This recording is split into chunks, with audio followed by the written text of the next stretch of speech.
इज्जत मर्यादा के बराबर ख्याल रखे पड़ी। एक बात तो के बताई, अबे सारे के संगे तोर न बीती का समझली। ता चल हमारे संगे हम कमाता है, का चिंता करली रे। कहाँ हो सारे के बोला था, पूछ ले के चल। हे हो सुनत हो तनी ना आता। अरे के बोला कौन रे? ए सुना, हम जात नहीं है, यहीं रहा। कहाँ जाते? नहीं हर जाते हैं।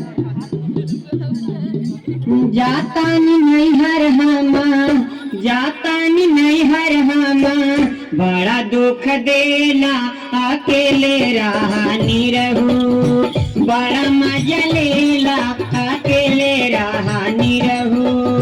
जाता नहीं हर हमा, जाता नहीं हर हमा, बड़ा दुख देला अकेले रहा रजऊ। अरे बड़ा मजा लेला अकेले रहा रजऊ। जात मुँह खपमू देखाई अपन घर द्वार। जो जात है तो भैया संगे रहे।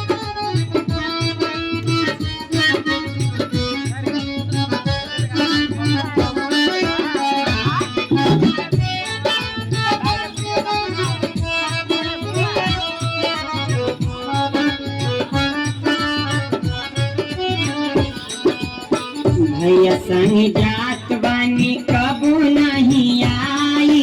भैया संगे जाती तो भैया संगे रहे। जेतना रोले बड़ा ओतने रोआई। भोग भोग भोग वहीं रह लेके घर द्वार।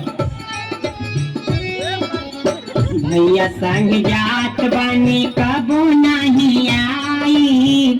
जेतना रोले बड़ा ओतने रोआई।